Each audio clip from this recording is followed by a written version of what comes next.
Welcome back to the BD Daily Finance News Podcast, the Beyond Daily Finance Show, bringing you daily insights on markets, economy, and investing. And also bringing you the emotional support you need when your portfolio moves more than your heart rate. I'm your guest, ready to panic so you don't have to. I'm your host, calm, caffeinated, and slightly deadpan as always. Today is 2025, December 9th, and we've got three big finance stories with an AI flavor and a lot of policy drama. We're talking Nvidia's on-again, off-again chip romance with China, Wall Street begging the Fed for a little year-end cash cuddle, and why the real AI money might be hiding in water.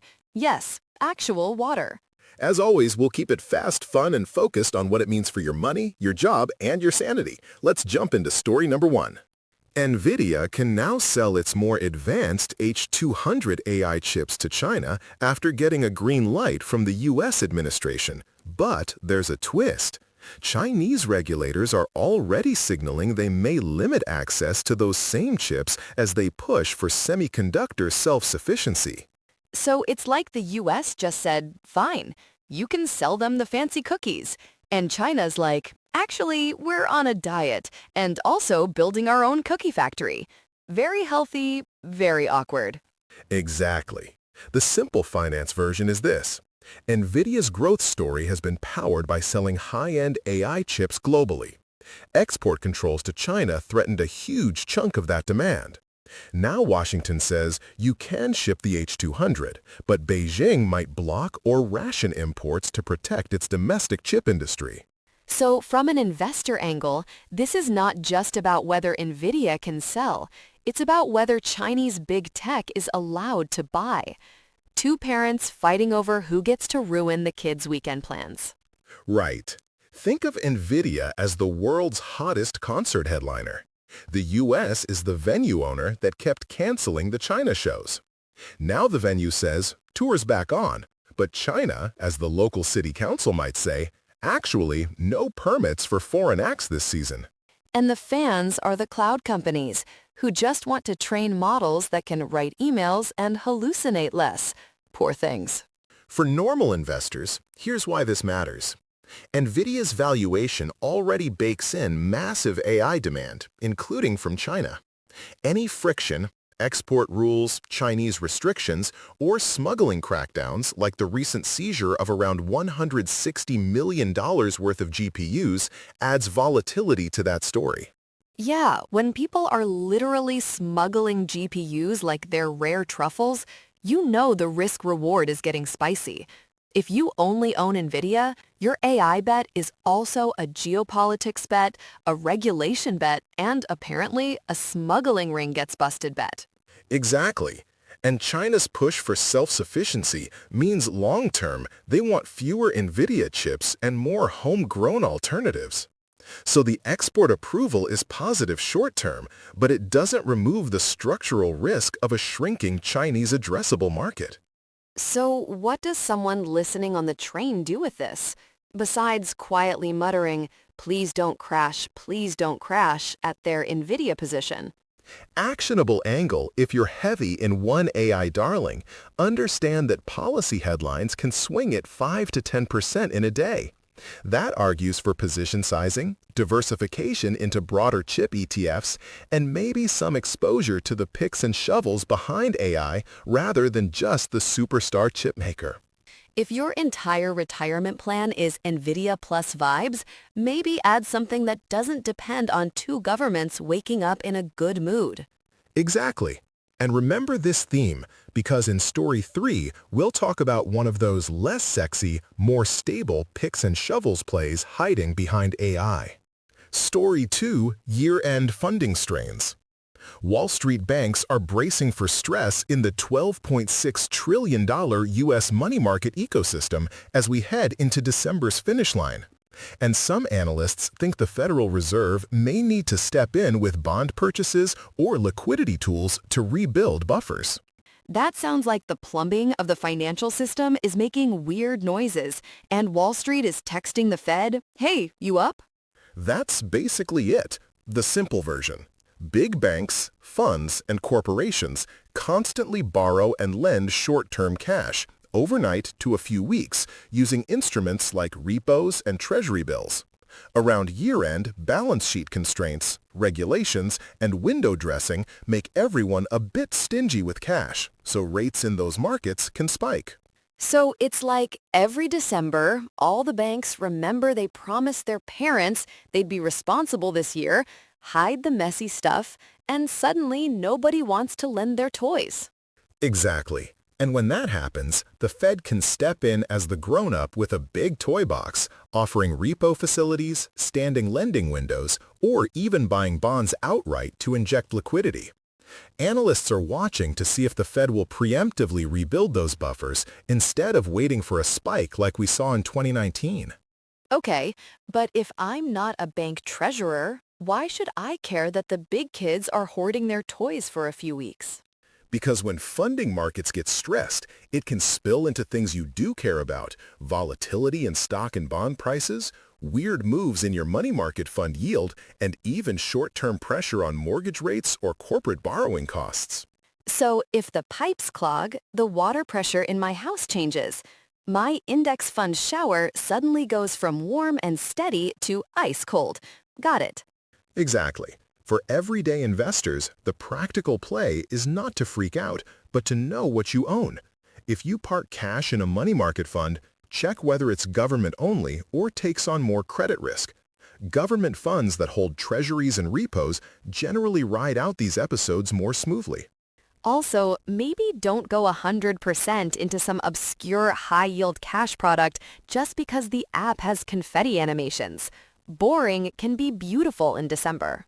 And for long-term investors, watch how the Fed talks about liquidity around its final interest rate decision this week. If they hint at supporting money markets while still sounding cautious on inflation, that's a signal they want to avoid breaking anything on the way to 2026. So we're in that stage of the hiking cycle party where the host is walking around turning the lights up, but also quietly refilling the water so nobody passes out. Very responsible chaos. Exactly. And the market's job is to overreact to every sentence they say. Your job is to not overreact to the market overreacting. Which is hard when your brokerage app pings you more than your friends do, but yes, noted. If you only own Nvidia stock, you might be missing the real money in chips. One angle getting attention is ultrapure water, because AI data centers and semiconductor fabs need enormous amounts of it, and it's getting scarce. So while everyone is arguing about who gets to sell H200s to China, there's a quiet little water company in the corner billing both sides for the privilege of washing their chips. Iconic. The Finance 101 version, AI and chip manufacturing are insanely water-intensive. Fabs use millions of gallons of ultra-pure water per day, and hyperscale data centers also consume big volumes for cooling. As AI capacity scales, demand for water treatment, filtration, and recycling equipment scales with it. So instead of betting on the gold miners, you're buying the company that sells shovels, hoses, and very fancy Brita filters to every miner in town. Exactly. The article points out that ultra-pure water is scarce in many regions, and big tech is competing with cities and farmers for the same resource. That's both an ESG headache and a profit opportunity for companies that can help data centers use less water or recycle more of it. And unlike Nvidia, those water infrastructure names don't usually move 15% on one White House press release. They move more like, I don't know, your dad jogging. Slow, steady, slightly out of breath.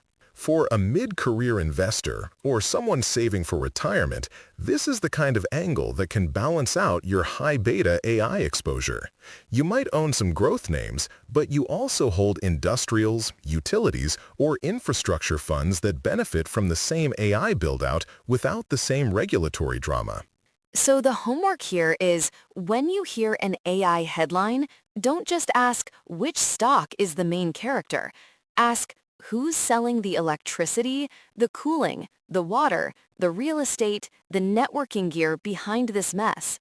Exactly. And it ties back to story one.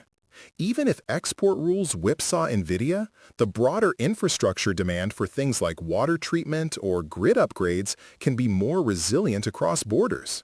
Plus, if climate policy tightens, companies that help AI use less water and energy can win twice, from AI growth and from regulation. That's like getting dessert and not having to do the dishes. Just remember, it's not a magic free lunch. You still have to look at balance sheets, valuations, and whether management can actually execute. But thematically, water and infrastructure are credible long-term complements to pure AI chip plays. So if you've been doom scrolling Nvidia headlines, maybe scroll one notch over to the boring-sounding ETF section. Sometimes the least sexy ticker quietly pays your kids' college tuition. Let's recap before we wrap. 1. Nvidia's H200 export approval to China is good news on paper, but Beijing's own limits and ongoing smuggling crackdowns make AI chips a geopolitical roller coaster, not a straight line up. 2. The year-end money market jitters show that the financial plumbing still matters. The Fed might quietly turn on some liquidity taps so your index funds don't wake up with a New Year's hangover. And 3. The AI boom isn't just about who sells the fastest chip. It's also about who sells the water, the cooling, and the infrastructure. That's where some of the more stable, less headline-driven returns may hide. Open your portfolio, circle anything that lives and dies on one political headline, and ask yourself, what's my boring balance to this? Then maybe Google Ultrapure water instead of just AI meme stocks. If you found this useful, hit subscribe, leave a rating, and share the episode with a friend who only owns one AI stock and calls it their retirement plan. And drop a comment with the least sexy stock or ETF you own that's actually been doing the heavy lifting. We love a quiet overachiever. This has been the Beyond Daily Finance Show on the BD Daily Finance News Podcast.